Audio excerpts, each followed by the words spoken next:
ভারত ঢাকা ছেড়ে যেতে বাধ্য হয়েছিল। এই ইতিহাস কেন বলা হয় না? পাকিস্তান না থাকলে বাংলাদেশ আজ ভারতের একটি প্রদেশ হতো। একথা কি বিশ্বাস করবেন? বাংলাদেশ কি এখনো হায়দ্রাবাদের ভাগ্য বরণ করতে পারে?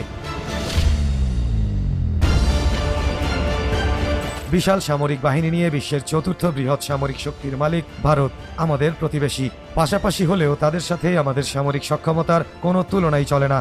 ভারত হয়তো চাইলেই বাংলাদেশে আগ্রাসন চালিয়ে যখন তখন দখল করে নিতে পারে সবকিছু। আবার ভারত যে সেটা চায় তাতেও কোনো সন্দেহ নেই।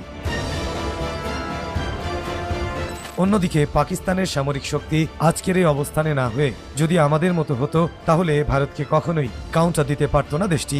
সময়ের সাথে সাথে সব প্রতিকূলতা পেরিয়ে সামরিক শক্তি বৃদ্ধি করেছে বলেই আজও ভারতের বিরুদ্ধে সমানে সমান হয়ে দাঁড়িয়ে আছে পাকিস্তান। আসলে সামরিক শক্তি বলে দেয় একটি দেশের সার্বভৌমত্ব কতটা নিরাপদ।